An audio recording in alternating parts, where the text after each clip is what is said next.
I'm Rebecca Mitchell, 32 years old, and I just walked into my empty apartment after a brutal 12-hour shift at the hospital. My entire living room gone. I thought I'd been robbed until I checked my security camera. There was my own mother, Diana, directing movers to take my custom sectional and artisan coffee table. When I called her shaking, she casually mentioned she'd borrowed my furniture as an early wedding gift for my sister. My $13,800 worth of furniture that I worked overtime for months to afford was just taken. Before I dive into this nightmare drop, a comment letting me know where you're watching from. If you've ever had family take advantage of you, hit that like button and subscribe for more real-life stories that might make yours seem normal by comparison. To understand why this hit me so hard, you need to know what that furniture meant to me. I wasn't born into money. My father died when I was 16, leaving my mother Diana to raise my sister Heather and me alone. I put myself through nursing school by working double shifts at a diner, taking out loans, and living in a studio apartment so small I could touch opposing walls when I stretched my arms out. For years, I slept on a futon that sagged in the middle. My dining table was a plastic folding table I found on clearance. Every piece of furniture I owned came from thrift stores or was handed down from relatives who were upgrading. There's nothing wrong with that. I was grateful for every item, but I promised myself that someday when I could afford it, I'd buy quality furniture that would last. Last year, after being promoted to nurse practitioner, I finally reached that milestone. I spent an entire year researching, visiting showrooms, and saving every extra penny. I didn't just walk into a store and point at things I liked. Each piece was carefully selected. A custom sectional sofa in a durable navy fabric that could withstand occasional night shifts spent sleeping on it. An artisan coffee table made from reclaimed wood. A set of end tables with built-in charging stations for my devices. And a media console that perfectly housed my modest entertainment system. The total came to $13, $800 more money than I'd ever spent on anything except my education. I had to work overtime shifts for 6 months to afford it without touching my emergency savings. When the delivery people brought everything in, I actually cried. It might sound silly to some people, but those pieces represented years of hard work and sacrifice. The dynamic between my sister Heather and me has always been complicated. Growing up, she was clearly my mother's favorite. When we were kids, Heather got new clothes while I got hand-me-downs. She got the newest iPhone while I used my phone until it literally wouldn't turn on anymore. She joined expensive dance classes while I was told sports were too costly. These weren't just occasional incidents, this was our entire childhood. Our mother, Diana, would always justify it. Heather needs more support, or Rebecca is so independent. I internalized these messages and became the responsible one, while Heather remained perpetually needy. Even as adults, this pattern continued. When Heather couldn't make rent, Mom would pay it. When I struggled with tuition, I was told to take out another loan. The recent catalyst for all this drama was Heather's engagement to James Anderson. His family has money, real money, the kind that comes with a family estate and vacation homes. Suddenly, my mother became obsessed with making sure the wedding would impress the Andersons. No expense was too great, no detail too small to obsess over. 4 months ago, Diana called me asking for a contribution to Heather's wedding fund. She suggested $15,000 would be appropriate. When I choked on my coffee and explained I didn't have that kind of money to give, she reminded me of my good job and suggested I could take out a loan. I refused. I'm still paying off my student loans, I told her. And I just spent most of my savings on furnishing my new apartment. That's when my mother first saw my new furniture. She walked around my living room, running her hands over the fabric of my sectional, commenting on how extravagant it was for someone who claimed not to have money to spare for her sister's wedding. I didn't think much of it at the time. I should have. As the weeks passed, the pressure to contribute to Heather's wedding intensified. Family members called to tell me how selfish I was being. My refusal to go into debt for my sister's one-day celebration was framed as a betrayal of family values. Still, I held firm. Now, standing in my empty living room, the reality of what happened sank in. My mother had used the spare key I gave her for emergencies to let in movers and take my furniture while I was working a 12-hour shift. And she genuinely saw nothing wrong with it. The drive to my mother's house was a blur. My hands gripped the steering wheel so tightly my knuckles turned white. My chest felt like it was being crushed in a vice. Memories of other injustices flashed through my mind, Heather getting a car for her 16th birthday while I got a bus pass. Mom attending every one of Heather's dance recitals but missing my nursing school graduation because Heather had a cold. The family vacation I wasn't included in because someone needed to watch the house. I'd spent years telling myself these things didn't matter, that I was strong enough not to need the validation my sister constantly required. But this stealing from me crossed a line I couldn't ignore. I pulled into my mother's driveway and barely remembered to put my car in park before I was out and pounding on the front door. Diana opened it with a smile that faded when she saw my face. "Rebecca, why do you look so upset? Are you serious right now?" My voice came out hoarse. "You stole my furniture. You broke into my home and took everything in my living room." Diana's face hardened. "I did not break in. I used the key you gave me. For emergencies, not to steal from me." She waved her hand dismissively. "It's not stealing when it's family. Besides, you can afford new furniture with your job. Heather and James need to make a good impression with their home. His parents will be visiting next month." I stared at her, unable to process the absurdity of her justification. "So because I worked hard and can supposedly replace it, that makes it okay to take my things without asking?" "You're overreacting," my mother said, crossing her arms. "It's just furniture. Family is more important than things. If family is so important, why would you violate my trust and take something that meant so much to me?" My voice was rising now, tears threatening. "Heather needs. Heather always needs," I shouted. "What about what I need? Just once." The sound of another car pulling into the driveway interrupted us. Heather emerged from her BMW, her expression changing from confusion to comprehension when she saw me. "Oh," she said. "I guess you found out about the furniture." "You knew," I asked, though I don't know why I was surprised. Heather had the decency to look slightly embarrassed. "Mom said you wouldn't mind, that you'd understand once you saw how perfect it looks in our place." "I never said I wouldn't mind someone stealing thousands of dollars worth of my property." "Don't be so dramatic," Heather said, sliding past me into the house. "James absolutely loves how the living room looks now. His mother is coming to visit next week, and we needed to upgrade fast. So buy your own furniture." "Why should we when you've got exactly what we need?" Heather smiled, the same smile she'd used our entire lives when getting her way. "Besides, Mom said you told her it was fine." I turned back to Diana. "I never said any such thing." My mother's expression hardened.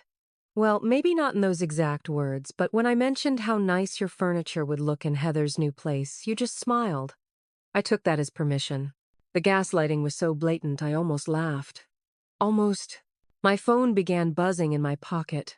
I glanced at it to see messages pouring in from aunts, uncles, and cousins. Somehow, in the 20 minutes since I'd discovered the theft, my mother had managed to alert the entire family to the situation. "Just returned from Rebecca's read a text from my Aunt Linda. So disappointed in your selfishness. Family helps family." My cousin Mark, wow, begrudging your own sister some furniture when she's starting her life. Classy. My phone kept buzzing as more relatives piled on, all somehow convinced that I was the villain in this scenario. Diana watched me reading the messages, her expression smug. "Everyone agrees you're being ridiculous. If you make a big scene about this, you'll only isolate yourself from the family. Is that what you want?" Heather placed her hand on my arm. "Becca, please. Just be happy for me for once. This wedding is the most important day of my life, and James's family has such high expectations. I need this to go perfectly." I jerked my arm away from her.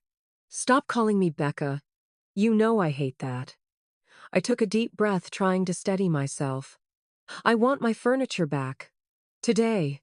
Diana's expression turned cold. "That's not happening. The furniture is in Heather's house now, and that's where it's staying."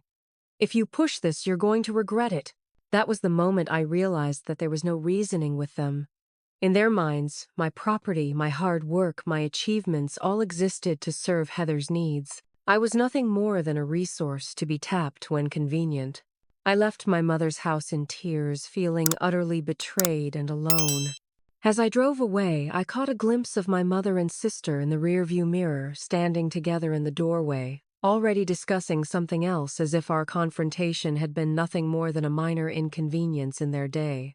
Back in my empty apartment, I forced myself to calm down and think logically. The nurse in me took over, assessed the situation, document everything, make a plan. I grabbed a notebook and began taking inventory of everything that had been taken. Custom sectional sofa, $6, $200. Artisan coffee table, $2, $400. Set of 2 end tables, $1, $800. Media console, $3, $400. Total $13, $800. I located all the receipts, order confirmations, and credit card statements that proved these items were purchased by me. Then I downloaded the security camera footage that clearly showed my mother directing 3 movers to carry out each piece. The timestamp showed they had arrived just 30 minutes after I'd left for my shift, almost as if they'd been watching and waiting for me to leave. With my documentation in order, I called the one person I knew would give me straight advice, my law school friend Sophia Kim. We'd been close since college, and she now worked at a law firm specializing in civil litigation. She agreed to meet me for coffee that afternoon. "This is textbook grand theft," Sophia said after reviewing my evidence. "Family relationship doesn't matter legally. You didn't give permission, verbal or written, and the value exceeds felony thresholds." My stomach dropped. "Felony, I don't want to send my mom to jail." Sophia sighed. "You have options. You could file a police report, pursue a civil lawsuit for conversion of property, or start with a formal demand letter giving them the opportunity to return everything before you escalate." "What would you do?" I asked. She considered this. "If it were my mother, I'd probably start with the demand letter. Give them one chance to make it right before involving authorities." "But Rebecca," she leaned forward, "you need to be prepared for the fallout. This could permanently damage your family relationships."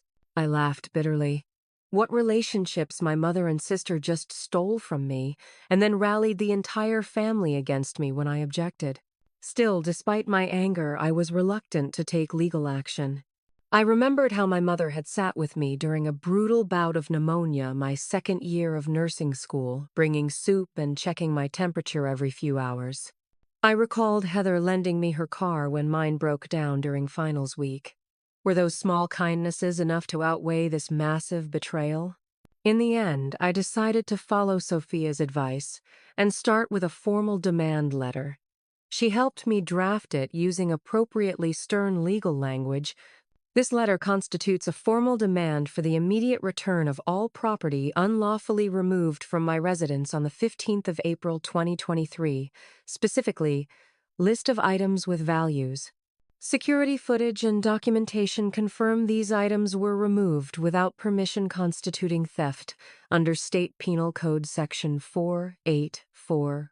If all items are not returned in original condition within 48 hours of receipt of this letter, I will pursue all available legal remedies, including but not limited to filing a police report for grand theft and civil action for conversion of property. I sent the letter by certified mail requiring signature confirmation. Then, I waited.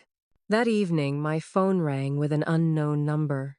It was my Aunt Patricia, my father's sister, who lived across the country and rarely engaged with my mother's side of the family. "Rebecca," she said when I answered. "Linda called me, ranting about some furniture drama." "What's happening?" I explained the situation, expecting another lecture about family obligation. Instead, Patricia sighed heavily. "This is exactly the kind of thing your mother pulled with your father. Always taking from him to give to her sister, justifying it because family helps family. It's part of why they were having problems before he died." This was news to me. Dad never said anything. He was too proud. But trust me, your father would be furious about this. He always worried that Diana favored Heather too much. He'd want you to stand up for yourself. For the first time since discovering the theft, I felt validated. Someone else saw the pattern I'd endured my entire life. I wasn't crazy, or selfish, or overreacting. My father, who I'd always strived to make proud even after his death, would have supported me in this fight. What should I do? I asked Patricia. Whatever it takes to get your property back, she said firmly. And then think long and hard about what kind of relationship you want with people who would treat you this way. Blood doesn't excuse behavior like this. After we hung up, I sat in my empty living room perched on the single bar stool I now owned and felt a new resolve hardening within me. I'd spent my entire life accepting second place in my own family. Not this time. The response to my demand letter came faster than I anticipated. My phone rang at 1130 that night, my mother. "How dare you send us a legal threat?" she shrieked, not bothering with a greeting. "Your own family, your father would be ashamed of you." I'd prepared for this, rehearsing calm responses with Sophia. The letter simply requests the return of my property. It threatens to have us arrested, to sue us over some furniture. Furniture worth almost $14,000 that you took without permission, I reminded her. All you have to do is return it. It's already set up in Heather's house. James's mother is visiting next week. We can't just take it back now.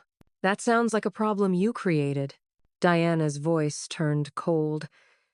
If you do this, if you involve the police or courts, you are no longer my daughter.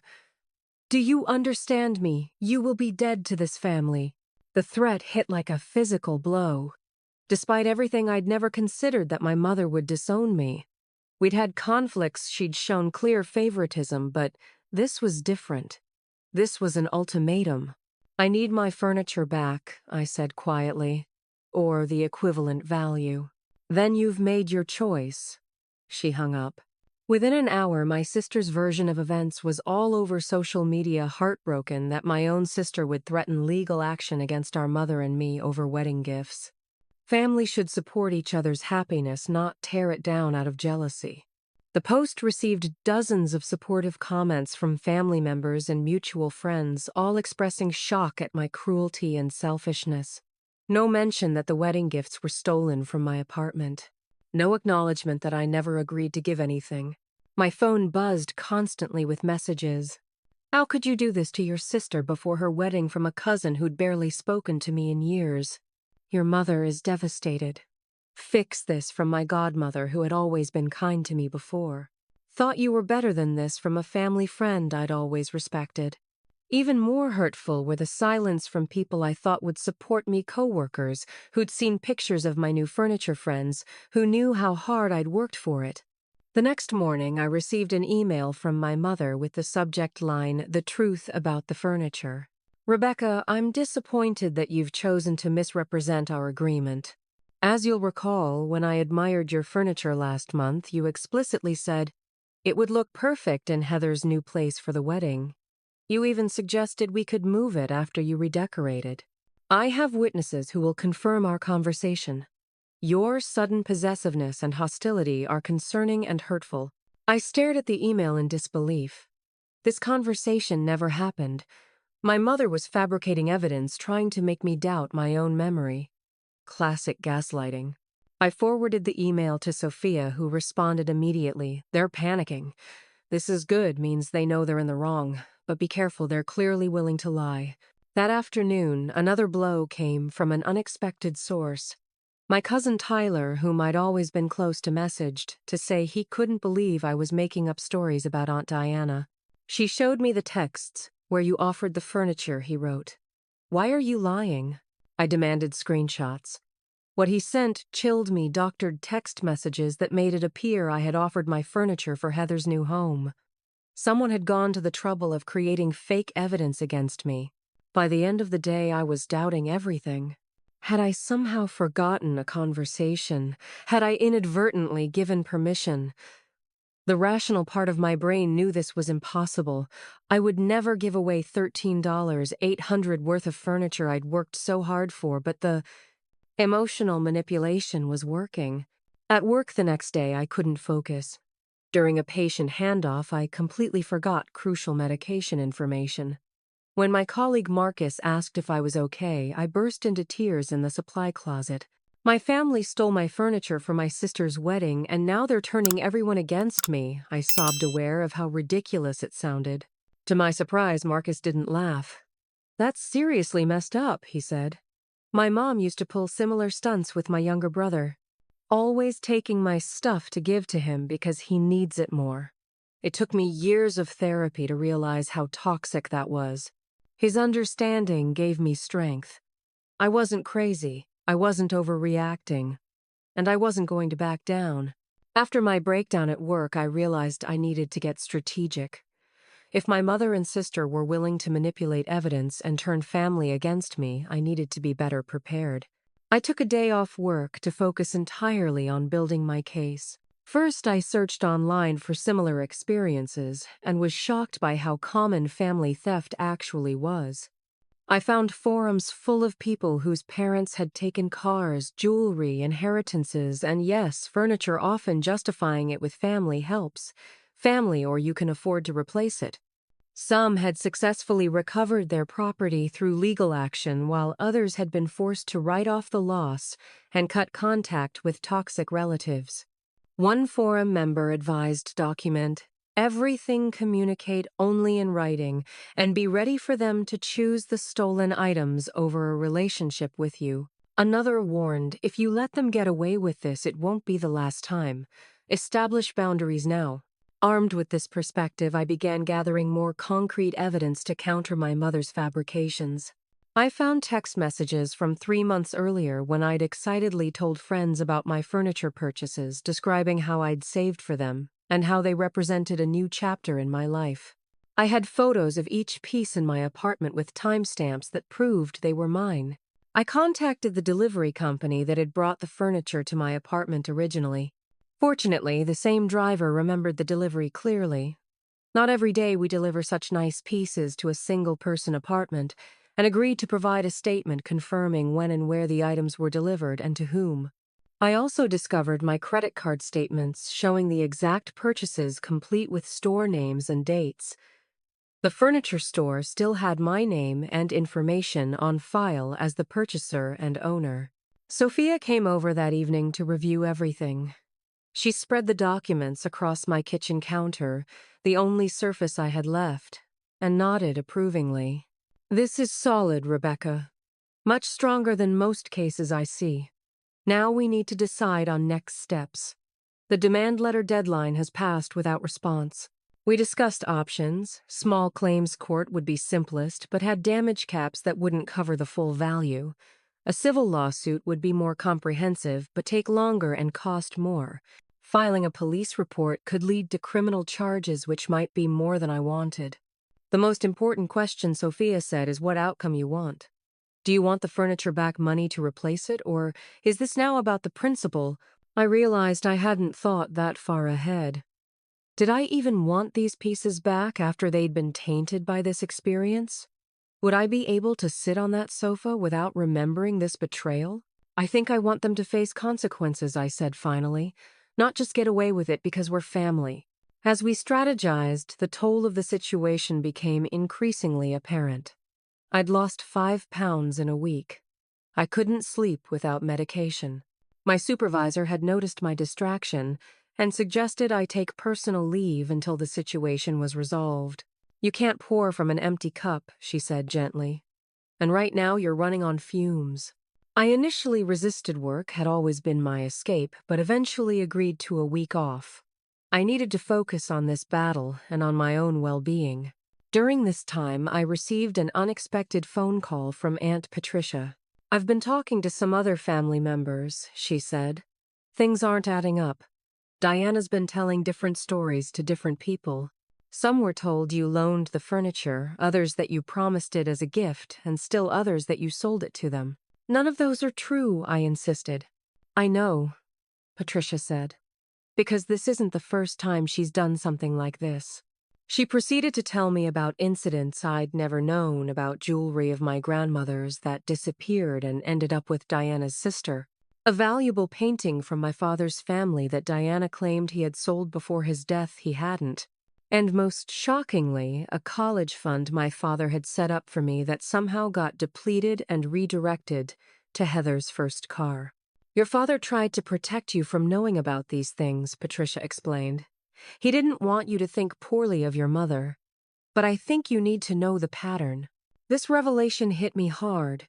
The furniture wasn't an isolated incident. It was part of a lifelong pattern of my mother taking what belonged to me and giving it to others she deemed more deserving. The knowledge hardened my resolve to stand firm regardless of the family fallout. 3 days into my leave of absence, I was restocking my refrigerator when my phone rang. It was Marcus from work. Rebecca, your mother and sister are here at the hospital looking for you.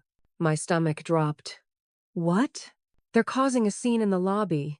Your sister is crying about her wedding being ruined. Your mother is demanding to see you and won't believe you're not here. Security is getting involved. I'm so sorry, I said, mortified. I'm not scheduled today. I know that Marcus said.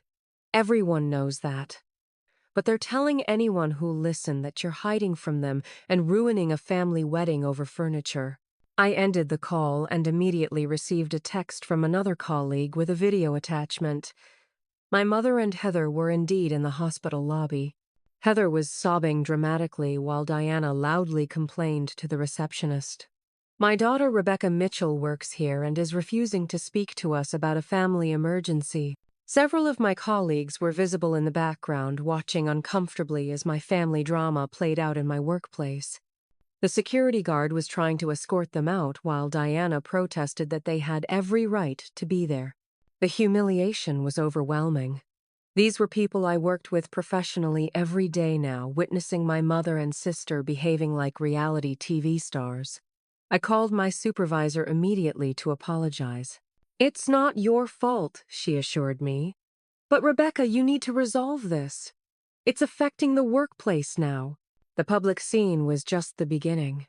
That evening, I discovered that Heather had posted a lengthy statement on social media, heartbroken to share that my sister Rebecca has threatened legal action against our mother and me over furniture she initially offered as a wedding present.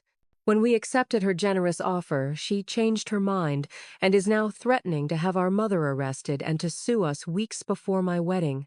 She has refused all attempts to discuss this reasonably and is spreading false accusations about theft. Please respect our privacy during this painful family time. The post included photos of the furniture arranged beautifully in Heather's living room, my furniture, along with pictures of her crying while surrounded by wedding planning materials. The narrative was clear. I was the villain trying to ruin a joyous occasion out of spite. The comments were vicious. Distant relatives I hadn't spoken to in years were calling me selfish and heartless. Friends from high school were expressing shock at how I'd changed. Even a few of my less close work colleagues had liked the post. As I was reeling from this public attack, my phone rang with my mother's number. Rebecca, you need to come to the emergency room. I've been admitted. My nurse instincts kicked in immediately. What's wrong? What happened? Chest pains. The doctor says it's stress-induced from what you're putting us through. I rushed to the hospital, professional concern overriding my personal feelings. I found my mother in a private room looking surprisingly comfortable scrolling through her phone.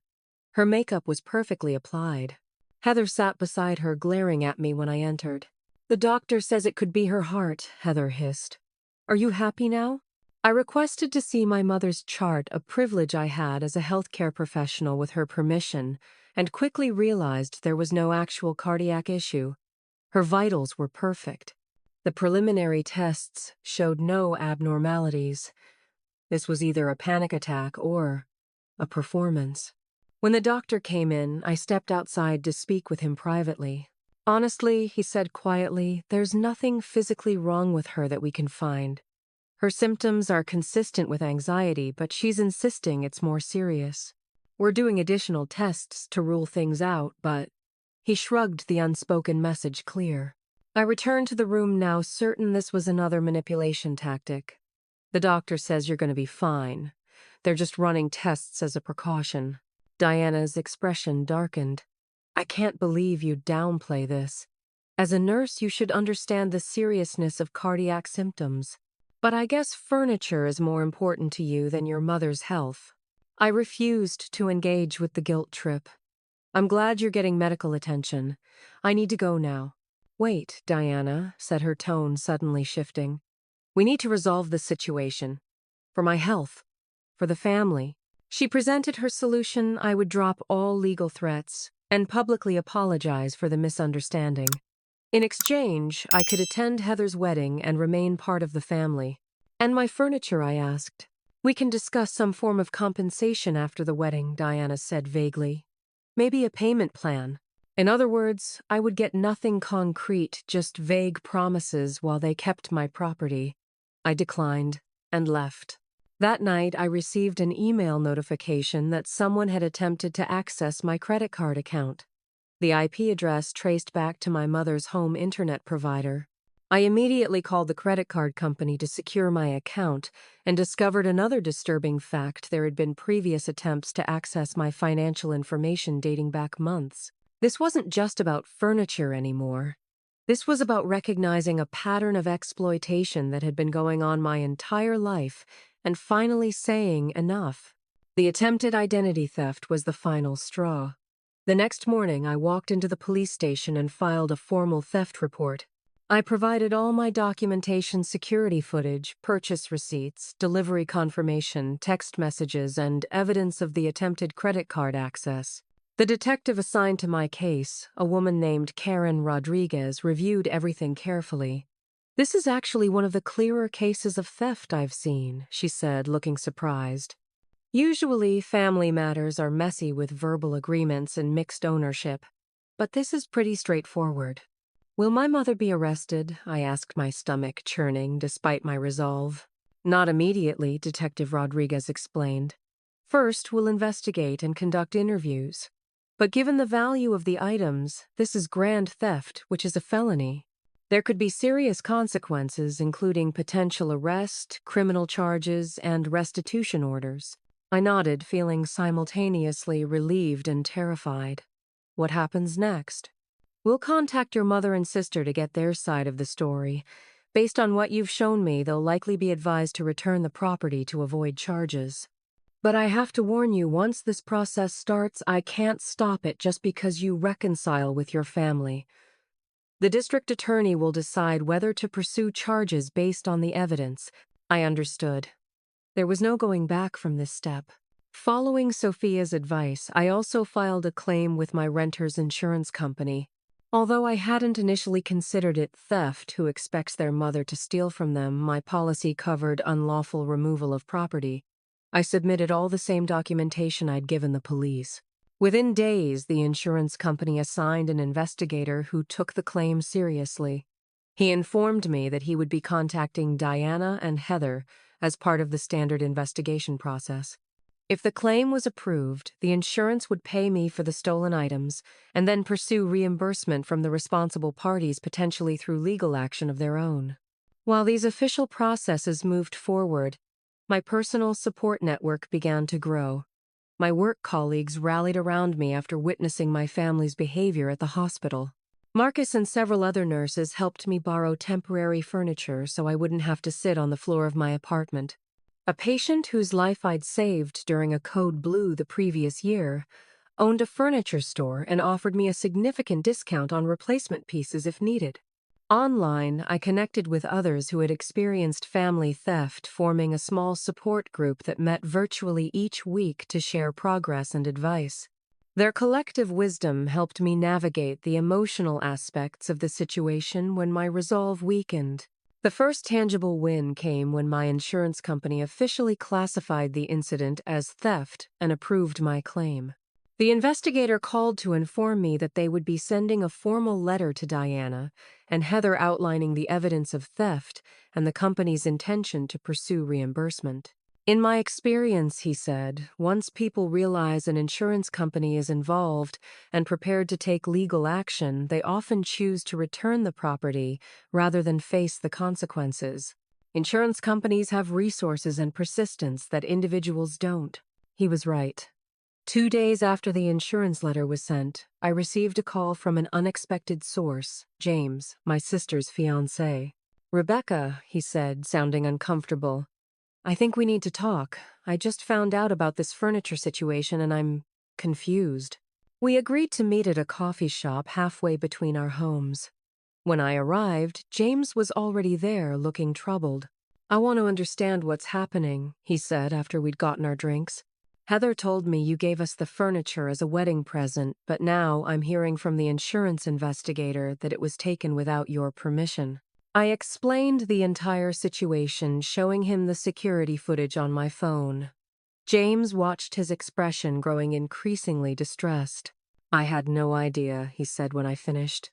Heather told me you were jealous of our wedding and trying to ruin it over furniture you'd originally offered us. I knew something seemed off, but I never imagined. He trailed off, shaking his head. What did my mother tell you? I asked. I've actually never discussed it directly with Diana. Heather always handles family matters. He looked up, realization dawning. That's not normal, is it? It was the first time I'd felt truly validated by someone connected to my sister. Someone had finally seen through the manipulation. I'm sorry this is happening before your wedding, I said sincerely. This isn't how I wanted to get to know my future brother-in-law. James nodded slowly. I need to talk to Heather about this. And I think the furniture needs to go back to you.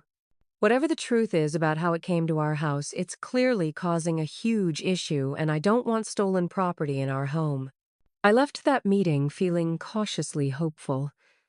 For the first time since discovering the theft, someone had looked at the evidence and recognized the truth without me having to fight for it. 3 days after my meeting with James, my doorbell rang unexpectedly. When I checked the peephole, I saw my mother, Heather, and James standing in the hallway. I considered not answering, but decided this confrontation was inevitable. I opened the door but didn't invite them in. We need to talk, Diana said, her tone lacking its usual authority. I think we're beyond talking, I replied. My lawyers are handling this now. Please, James said, looking genuinely uncomfortable. Just 5 minutes. I think we can resolve this. Reluctantly, I let them into my still mostly empty apartment. They stood awkwardly in the space where my living room furniture should have been. We're willing to return some of the furniture, Diana announced, as if offering a generous compromise. The coffee table and end tables. You can have those back. And the rest, I asked? We could work out a payment plan for the sectional, Heather suggested. Maybe $200 a month. At that rate, it would take over 2.5 years to pay for just the sofa. That's not acceptable. I want all of my property returned or full payment for the value. Be reasonable, Rebecca, Diana snapped. You know we don't have that kind of money. Then return the furniture. We can't, Heather cried. The wedding is in 3 weeks. James's family will be staying with us. We need a proper living room. James, who had been quiet until now, finally spoke. Actually, Heather, we do need to return it. My sister turned to him, shocked. What? I've seen the evidence, he said quietly.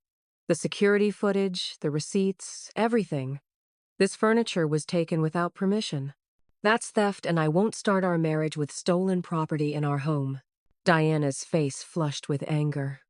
James, you don't understand how families work. Sometimes we share things without asking. That's not sharing, that's taking.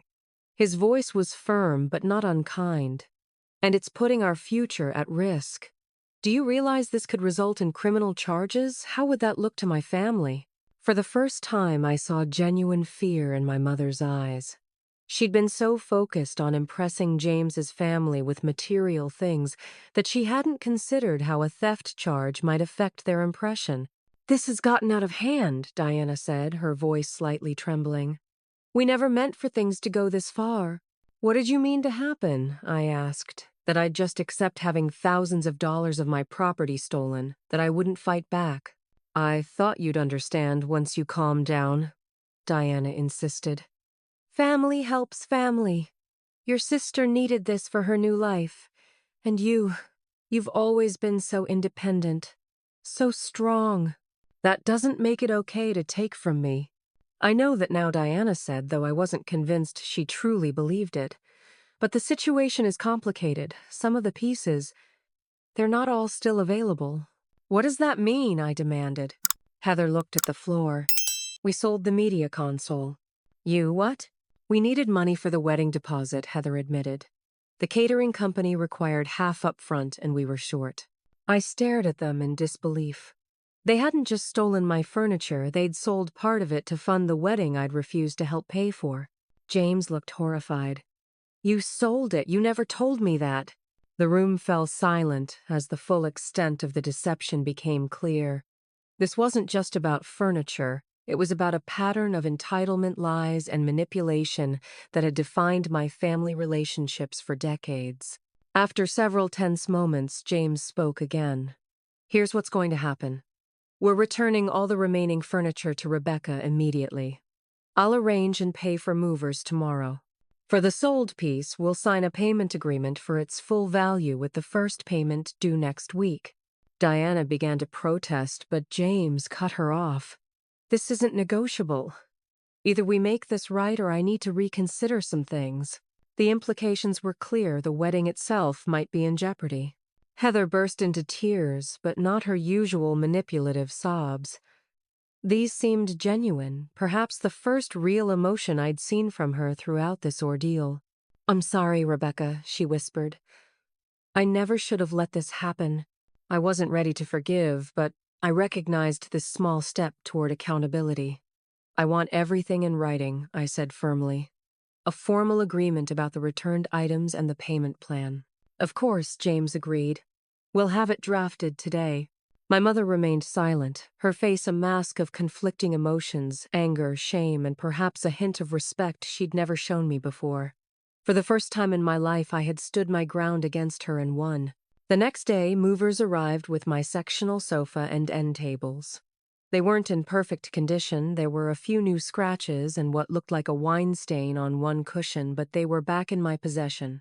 Along with the furniture came a signed agreement drawn up by James's family attorney, acknowledging the theft and establishing a payment plan for the sold media console.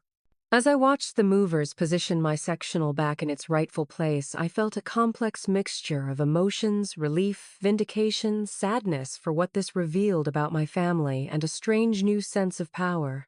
I had fought for myself and won. The cost had been high, but perhaps necessary. 1 month after the furniture was returned, my apartment was starting to feel like home again. The sectional sofa had been professionally cleaned to remove the wine stain. The end tables were back in their places. I'd received the first payment for the sold media console and used it as a down payment on a new one different from the original, a fresh start. The family fallout had been significant, but not as devastating as I'd feared.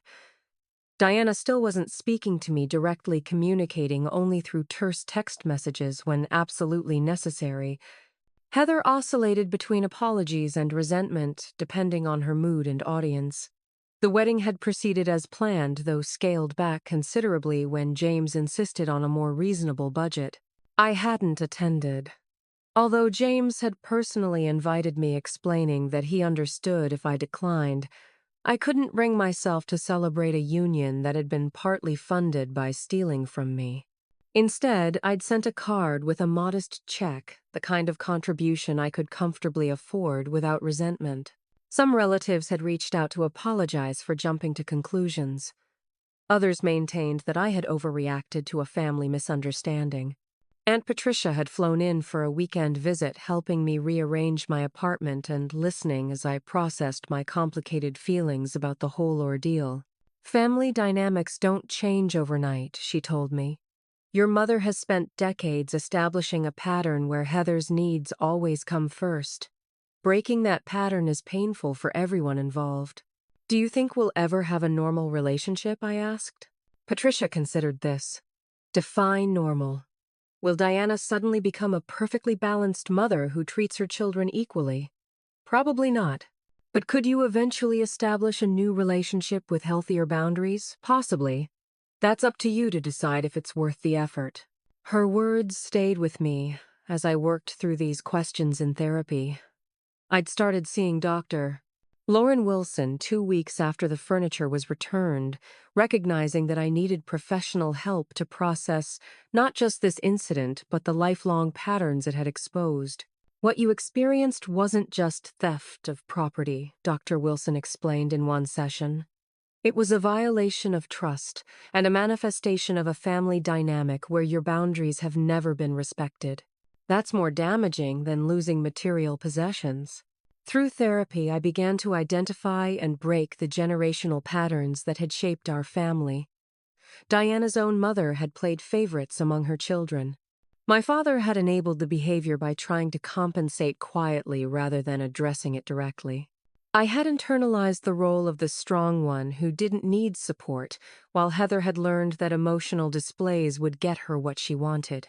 Understanding these patterns didn't excuse the behavior, but it helped me process my anger and set clearer boundaries moving forward. Those boundaries extended beyond my family. I became more assertive at work, declining extra shifts when I needed rest, rather than being the perpetual team player. I started saying no to friends who tended to take more than they gave. I began to recognize my own worth in all relationships, not just with family. My support network grew stronger during this time. Sophia and I became even closer, meeting weekly for coffee and legal updates. Marcus from work evolved from a friendly colleague to a true friend, joining my weekend hiking group and bringing his dog over for movie nights. I reconnected with my father's side of the family, building relationships that had been neglected during years of focusing on Diana's side. 3 months after the furniture incident, I received a letter from Heather. Not a text or email, but an actual handwritten letter, something so unusual in our digital age that I knew it represented real effort on her part. "I've been thinking about what happened with your furniture," she wrote. "At first I was just angry that you wouldn't help with my wedding. Then I was embarrassed about getting caught. Now I'm starting to understand how wrong it was, not just taking your things, but expecting you to sacrifice for me.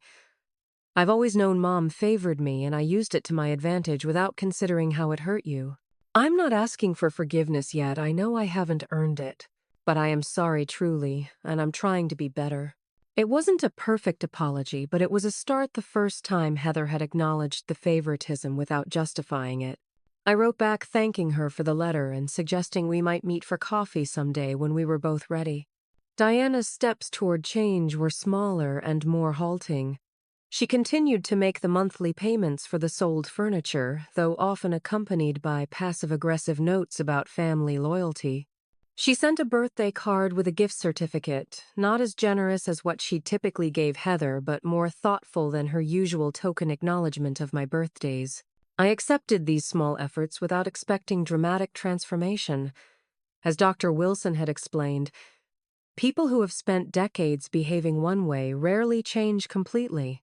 Look for incremental improvements and decide what level of relationship you can have without sacrificing your well-being. 6 months after the theft, I hosted a small dinner party in my fully restored living room.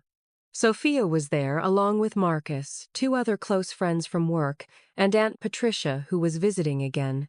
As we enjoyed a meal around my new dining table, another investment in my home, the conversation turned to how much had changed since the furniture incident. "I never thought I'd say this," I admitted, "but in some ways, having my furniture stolen was one of the best things that happened to me. Not because of the furniture itself, but because it forced me to stand up for myself in a way I never had before." To boundaries, Sophia toasted, raising her glass. "And to chosen family," added Marcus, nodding at the people gathered around the table. Later that evening, after everyone had left, I sat on my sectional sofa, the one I'd worked so hard to afford, then fought so hard to recover, and reflected on everything I'd learned. The furniture that had almost cost me my family had actually helped me build something more valuable: self-respect, and a life where I was no longer the doormat, but the doorkeeper, deciding who and what deserved a place in my home and heart. If you've ever had to stand up to family who took advantage of you, I'd love to hear your story in the comments. Was there a moment that finally made you draw the line? How did you handle the aftermath? Don't forget to like this video if you found my story relatable, subscribe for more real-life experiences, and share with someone who might. I need to hear that it's okay to set boundaries with family. Thank you for listening. And remember, blood doesn't give anyone the right to steal your peace, your property, or your power.